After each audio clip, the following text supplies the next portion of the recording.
What's up, everybody, and welcome back to Cryptographics for another dose of the daily news, updates, prices, everything PulseChain ecosystem, and whatever else is on the agenda today. So first things first, as you can see in the title, we've got a lot to talk about. The PulseX version 2 DEX is up with all the liquidity pools. We're waiting on farms. We had a whole lot of PulseX that was burnt yesterday from a benevolent address, and we got a little bit of a pumpity pump going on here. There's a whole lot to talk about. So welcome to the stream again. If you're tuning in or if you're watching the replay, this is kind of a stream where you can just put this down and listen away, and we're going to work our way through as much as possible, and you can just tune in as you do your daily tasks or whatever. So let's get right into it. Give me 1 second here, guys. We're going to start off with, let's do this here. Okay, so here is the PulseX exchange. Now, of course, if you're unfamiliar with this, we're going to app.pulsex.com/swap. The link for this should be in the description below. And what you'll notice here is everything looks kind of the same, or pretty much similar. But if you come over to the top here by the PulseX logo where the price is, you'll see a V1 and a V2 here. Now, what this does is if you click V2, boom, it brings you over to the version 2 PulseX liquidity side. And so the thing is, if you click on the top 3 dots here, you'll notice it brings you to the buy and burn. But if you're on V1, it will bring you to the analytics page. Now, the reason is there is no analytics page right now until the liquidity thickens up on the version 2 side. So, okay, just as a backtrack to, if you're listening to this and you're like, well, why is there a version 2? Well, there was a bug that was found in version 1 for liquidity providers. Now, it wasn't a bug that was detrimental in terms of a vulnerability where people lost their specific funds. It was a bug where those who were just providing liquidity, meaning you provide an equal dollar figure of 2 different tokens to a specific pool, you were not earning the fees that you were supposed to earn. And instead, all of those fees were routed to the PulseX buy and burn. So that's why if we go to the PLS burn or PLSburn.com, we were seeing a substantial amount of PulseX burn over what it should have been, but no one had any idea until a few days ago when Richard Hart announced it. So on the V1 exchange, all liquidity providers were not earning fees, and all fees were being used to burn and buy and burn PulseX. Now, if anyone was in the farms, that changed things because the farms allowed you to earn incentive token. Now, so the people this impacted the most were the people who were providing liquidity in pools that were not in the farm. So if you were providing liquidity and in the farms, though, it didn't impact you as much. Yes, you missed out on some percent of the yield you should have had.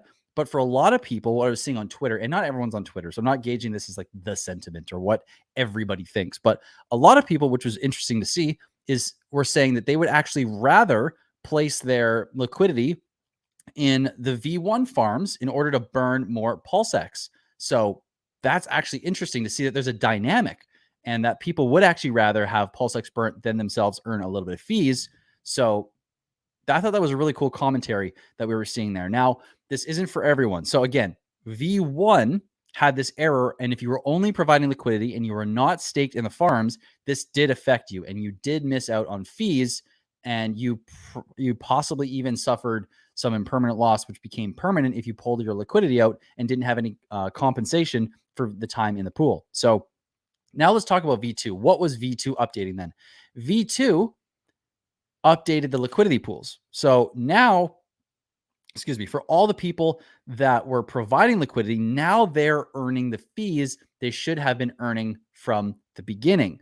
Now, the PulseX buy and burn has also decreased to its appropriate amount. So 7% of the fees go to liquidity providers, 22% goes to, or I think it was to 76%. Go to liquidity, something like that. Anyway, 73, 76, something like that goes to liquidity providers for doing their job. And the other, I think it is like 22%, 21% goes to the PulseX buy and burn. And 1% goes to an address that we were told not to have any expectations of. Okay. And so this is how we sit right now. So we have an interesting dilemma because there are no farms on the version 2 liquidity. There's no farms at the moment, and no one knows exactly how long it's going to take for those farms to come up. There's also no single-sided staking pools on both V1 or V2. So we're kind of sitting in an interesting spot where farms only exist on V1, where liquidity providers don't get any incentive unless they're in the farms. So it's very interesting. We'll have to see what happens when these farms come online for version 2 and how that changes what happens with liquidity between version 1 and version 2. Because right now, I can't remember exactly what the liquidity was, but it almost seems as though there's more liquidity that was added over the past 24 hours to this than there was before, which was interesting because I would have thought it would have been removed and people would have been going over to V2. But we'll see. We'll see what happens. I'm not 100% sure how this is going to go. So again, that's the update with the farms with version 2. Now, I'm going to see if I can find this. Give me 1 second here, guys. I'm going to see if I can find let's see. There's a specific tweet that I wanted to address quickly for anyone who is thinking of providing liquidity. In regards to, there was a little bit of an error and a little bit of a workaround around the error. What am I doing here? I just searched for Twitter in the Twitter search bar because I'm trying to multitask, though. I'm trying to search for Richard Hart. Okay. Let's see here. Okay, this is it right here. Okay, let me just share the screen real quick. Share screen. Okay, so one of the devs noticed that there was an error, and some people were noticing that there was an error when people were removing liquidity from the version 1 side to version 2. So he was saying, if you're seeing this error, the workaround is adding a little bit of liquidity and then removing 100%. This is a common issue across all DEX that use the Uniswap V2 contracts. Okay, so it's not a bug. It's just something that's there, and it's unfortunate, and maybe it's a little bit annoying, but it's not detrimental. It's just a little workaround. So if you do have liquidity in version 1, you wanted to pull it out and you're unable to, this is what you need to do. You need to provide a little bit more liquidity to both sides, confirm that, and then you can remove 100%. Okay, it's as simple as that. It takes a few extra seconds, 30 more seconds, and you'll be all good. So I'm going to pause here for a moment because we're 8 minutes in and just flew through a whole bunch of stuff. And I want to check in with everybody, welcome everybody in. What is up, my brother? I hope you understood what I just said there. When will V2 farms go live? I don't know. Hopefully sometime soon, but we'll see. Hey, Graphics, good to see you, bro. Good to see you, Hexagon Contractor. What's up, Squirrel? We got Brandon Macy. Your Crypto Bible taught me a ton. Thank you. Hey, you're welcome. And I'm thrilled that you were able to learn that much for it. If you guys want the Crypto Bible as well, there's a free PDF, Kindle, paperback, or there's a free PDF and Kindle, as well as a purchasable paperback and hard copy in the description that you can go and check out if you want that as well. Excuse me, guys. What's up, JL? Good afternoon, everybody. Graphics, do you believe ink is worth stacking, or do you just dump it to DCA into other tokens? Well, this is the thing. I don't know the answer to that, but what I will say is that I don't know the answer, and you have to think about what the use case could be for incentive in the future. Now, we know in the code that there is a possible burn function that implies that there's a way to possibly reduce some of the inflation that comes online for incentive. But right now, you kind of have to speculate on this. And I'm not going to be the one to speculate for you, but you need to speculate and decide for yourself on, do I think something else is going to come down the road for incentive? Is it going to be very hard to get? Are people going to FOMO into it? Versus just recycling that into something like PLS, PLSX, Hex, whatever you wanted to DCA into. And I don't know the answer to that. I don't think there's a definitive answer at the moment. And so I couldn't tell you. I really couldn't, my friend. Let's see here. Let's roll, my brother. Let's see what stars will look like. How is PLSX getting burnt on V2 right now? So, like I was saying, on V2, and I'm going to share my screen properly here. 1 sec. Sorry, guys.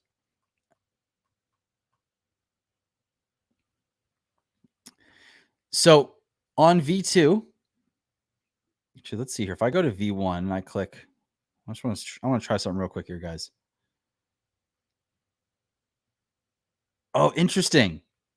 Did I just find a way to get in? Oh, weird. See that? Wow, wow. Okay, well, we just hacked our way into the analytics page, apparently, and everything is wonky as heck. Okay, well, we we busted our way through the front door, and now no one's in the token, and they're not happy about it. Okay, interesting. Okay, so in V2, let me just see the question here.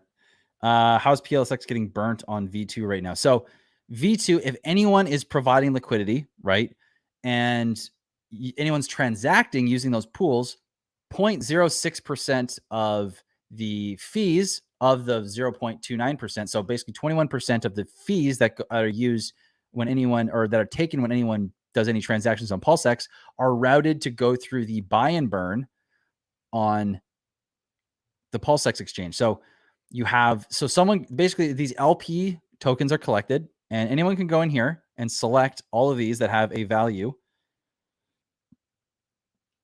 And you basically go and do this. And then you see what the bounty is. And of course, I don't think it's going to read anything right now, but you can click burn, and it's going to bring up a MetaMask transaction, and you can pay PLS to basically get a little bit of a bounty in PulseX, meaning you earn some PulseX and you burn all the PulseX that was associated with these pools that got collected. Okay. It's really that simple. And on V1 was having 100% of the incentivization, or the fees that were collected in the swap that you can see right here. Like if I go to swap and I go to, see here, liquidity provider fee. So this is how it's broken down, guys.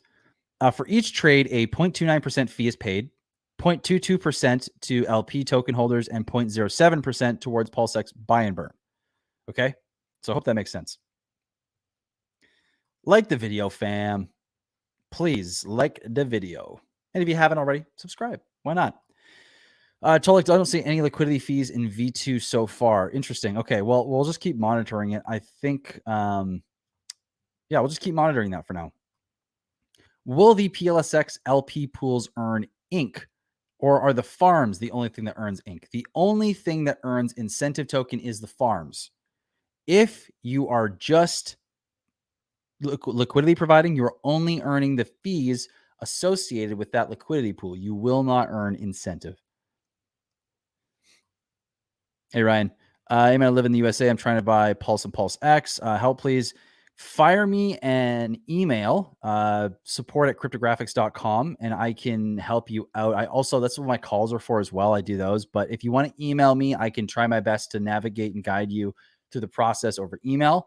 But of course, that's what I have my calls for. So check those out. Link in the description. If you don't want to do that, support at cryptographics.com. I'll put that in the chat here. For anyone that needs my email, if you need to contact me, ask me questions, this is the email to use to get in touch with me here.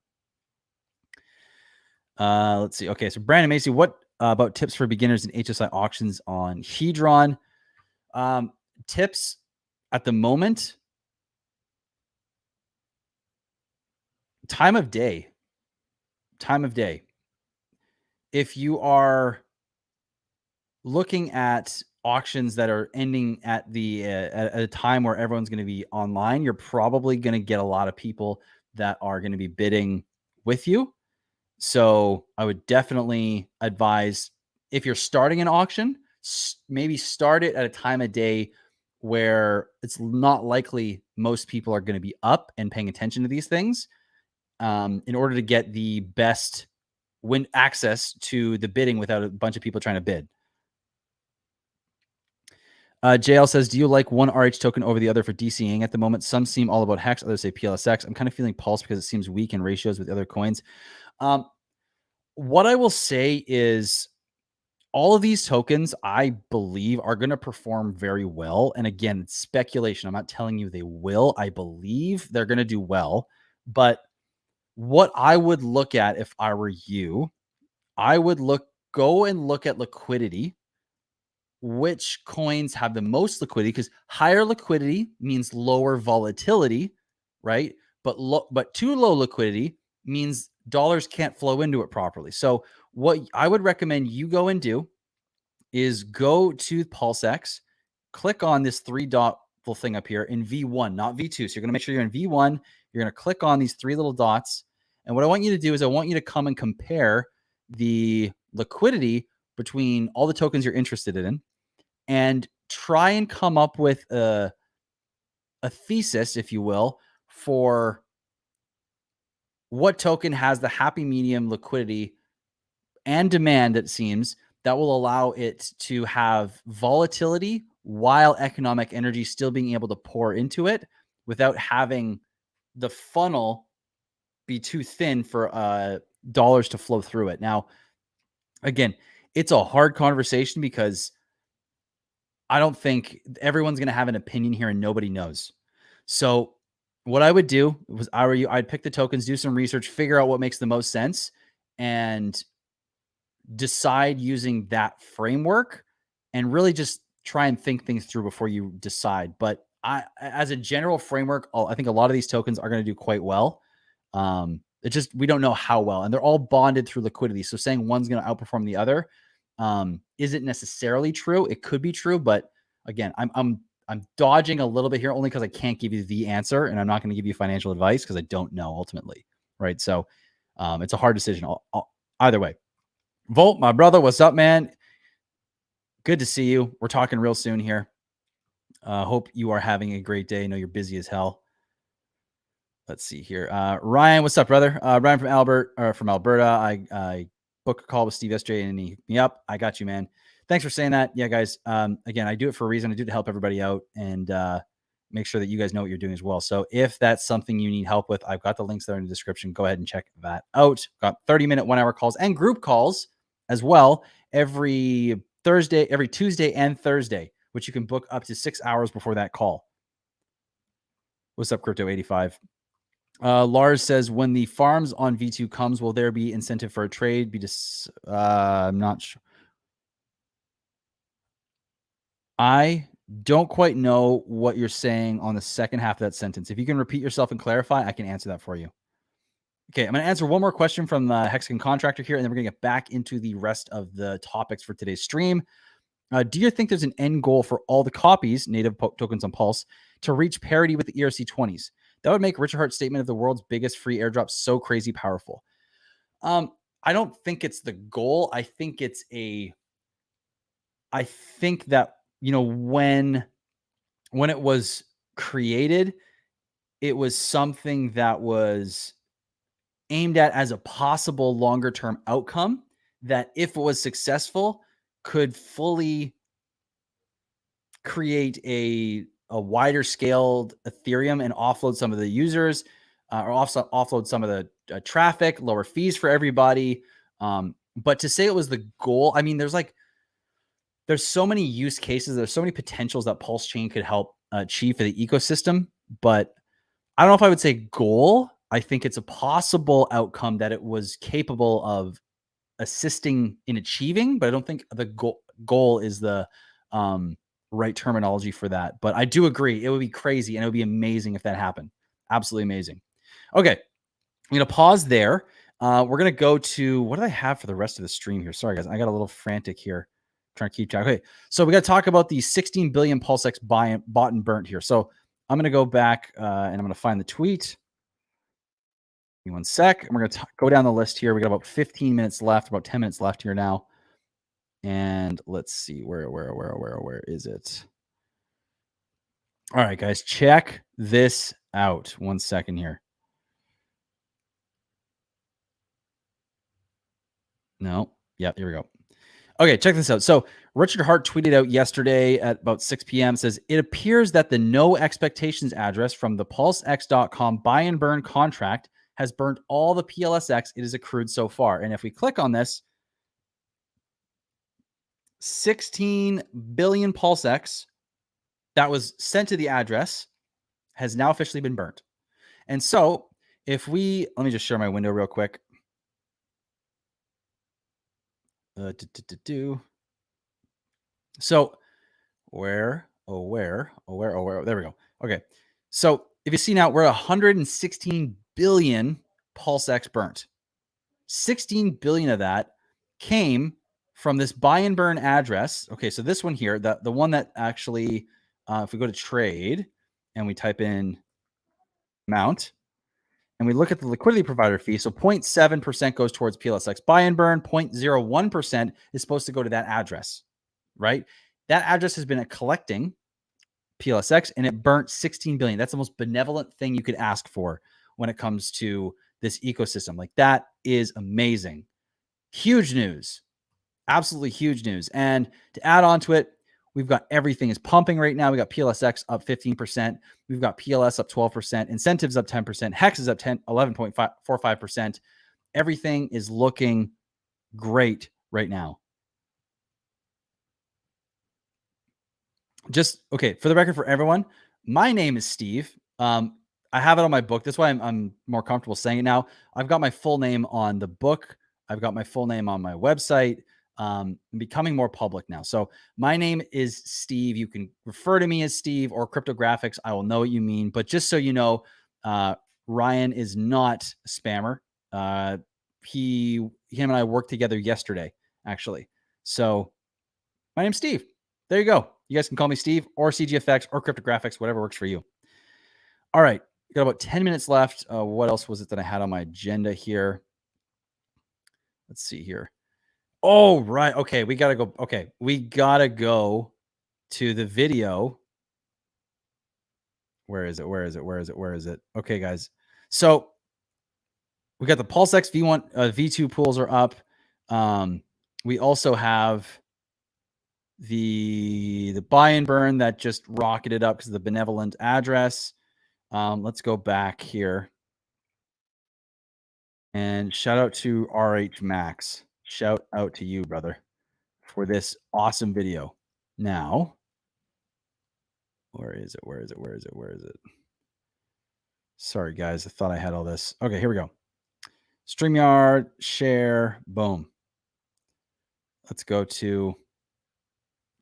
Okay, so check this out. So my brother in arms, RH Max, posted this yesterday. Did Richard Hart win? Already answered the Ethereum Hex versus PulseChain Hex debate when I asked him last year. And the reason I'm showing this is because this is exactly what I've been saying, but in Richard's words, and way better than I could ever articulate it, okay?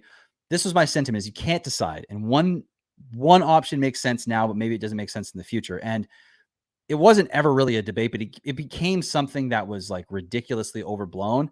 And this clip here is the nail in the coffin for this debate, in my opinion. So let's take a look, guys. On Pulse, Hex on Ethereum, is it, you know, we say airdrop, but is Hex going into PulseChain? Is that more, should we think of it more as a migration? Should everyone think of it as a migration and it being the Hex? So the question here, just in case you missed that, is this a migration or is this one versus the other? What is the narrative here? No, because you could get wrecked. So like, how do you know? I don't know what everyone's going to do. I think PulseChain is going to kick Ethereum's butt, but let's see. So if, you know, if you decide to swap all of your Hex in one direction, and then the market decides to go the other direction, you didn't win, you lost. And so like, I think in theory that, you know, Hex on PulseChain should be more valuable, but I don't really know. Like, we have to find out what everyone else thinks, you know? Mm-hmm. So if it, like, you could call it a migration if, like, I don't think a migration is the right word. I think there's always going to be a market for Hex on Ethereum. And as long as there's liquidity and people are trading it, there's, the market is going to be there. And so I just like,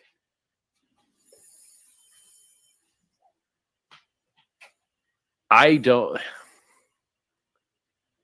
think that they will start at similar prices, but I don't have a surety about it. But no one's ever seen this before. No one's ever seen this before. It's going to be extremely interesting. So I like, basically what I would feel comfortable saying is you don't know what everyone else is going to decide, and what everyone else decides greatly affects the price. Hex on the Pulse chain could be worth twice as much as Hex on the Ethereum chain, or it could be worth half. Nobody knows. It's we need to learn what the market thinks. So, yeah,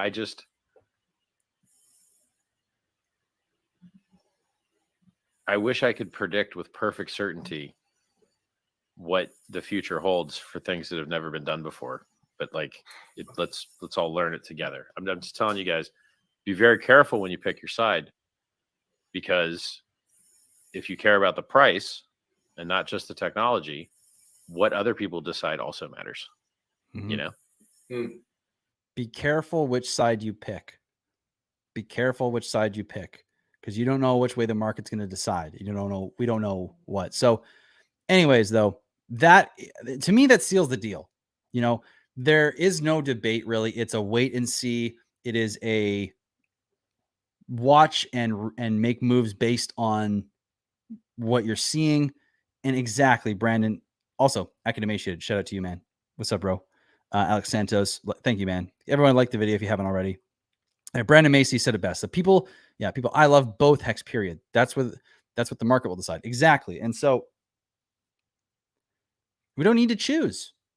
I mean, not yet. Maybe at one point we'll have to, because it'll be so blaringly obvious that it'll make sense to choose. But right now, I mean, Hex is Hex, and fees change how you look at each Hex, maybe depending on your situation in life and your time, everything, right?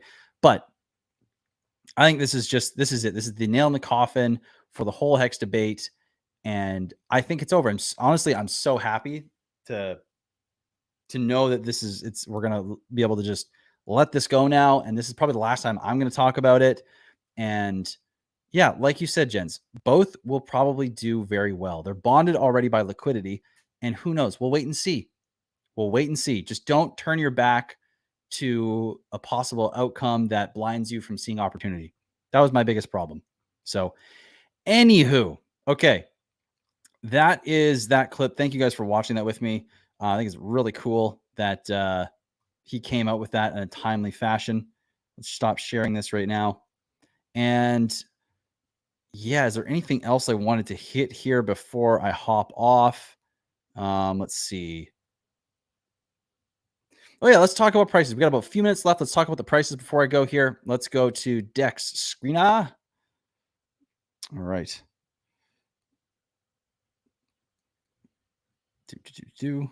All right.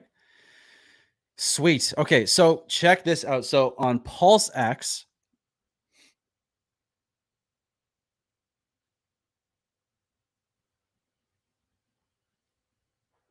we bounced from our low here straight in this area. And I'm going to go to the 4-hour chart. It's a little easier to see. Let's just do this. So PulseX did a nice little run up over the past, couple of days. We've already run up 50% if you bought the bottom. Congratulations. And we are bouncing right off my red line that I drew, because I drew a red. Yeah, it's magical red line apparently. And so this is cool. What I think is going to happen here is we're going to hit this. We're going to consolidate. We're going to come back down. We'll probably touch down here at this box somewhere in this region here. And then we maybe retest again, or maybe we just break through. Like it wouldn't surprise me to see us do this, like a nice little loop-to-loop here, like a little whip, and then come back up. Also wouldn't surprise me to just see us do this and just go straight up, so we'll see. I think that's really exciting, and that's good news. We're beginning to see some upward action, but we're not out of the woodworks yet. Anything can happen. We could still see more downside. It's we're never completely out of the woodworks. So PulseX has been pumping pretty good. If we go back, we can see that Pulse is pumping. And it's so cool, this liquidity bonding setup that's here, because everything looks like the exact same. Everything is just pumping this in the exact same way. And what's interesting here is this is like a little, our trend line here. We can almost call this as like little middle ground for where everything kind of consolidates. You can see a little price action here, and the price is kind of respecting that. It's really interesting. Technical analysis is so interesting to me sometimes, and how, you can set targets and the chart respects them sometimes. It's really interesting. And I'm not a chart guru, but it's super interesting to me. So yeah, guys, price is looking good. We're looking like we kind of want to go up in the interim here. It's gonna be a slow crawl though before we start to get towards new all-time highs or anything like that. So just exciting stuff. And I am stoked to see the future of this ecosystem with everybody. So yeah, again, Dustin, great point. He said a lot of things, and so it's hard to get exactly what he means out of his clips, because it's been time since he's spoken whatever he said. So, and again, Philip M, nice point here. Not everyone who buys Hex even stakes it, so the gas fees aren't a problem for a good portion of holders on ETH. That's exactly it. Yes, it was made to stake, but not everyone stakes it. Some people just hold it for price appreciation and want it liquid. Again, another couple great points, man. I'm still down to, but hey, I've bought a few times on the way down, and it's just nice to see it come up again today, because this is a late 2024, 2025 hold. So we got lots of time left before we start seeing everything come up. All right, guys, I'm going to end it there. Thank you guys so much for watching. I hope you guys got something out of the stream. I hope you had some fun, enjoyed it, learned something as well. That's all I've got. Again, I have one-on-one consults if you want to, or coaching calls, I should say. If you need help with this ecosystem, you want to get involved with it, you want to learn how to interact and to make your own financial decisions in here, I can coach you so that way you know all the ins and outs and how to feel confident and be able to make the right decisions for yourself within this ecosystem, whether it's game mechanics or just how-tos of certain things, whether you're beginning or advanced. I got you. Go into the description below. I've got 30-minute and 1-hour calls, as well as weekly, like more customer service style calls on Tuesdays and Thursdays for an hour and a half at greatly discounted rates. So go check that out. I've also got a book on Amazon that is available. It is paperback hard copy. You can pay for it, free on Kindle, free on my website at cryptographics.com. And go check that out. Go make sure you've got yourself a copy in some form or another if you haven't already. That's it though, guys. Please smash that like button for me. Drop a comment with what you thought of the stream so far, and make sure you're subscribed for more. I will see you guys probably in a video. I'm going to make a couple of videos today, I think, and get those out for the weekend, as well as probably a stream tomorrow. I think I'll be streaming around 11 or so, possibly with Crypto Sloth. So look out for that. And I hope you guys have a great rest of your day. And if I don't see you before then, have a happy Friday and have a great weekend. Peace, fam.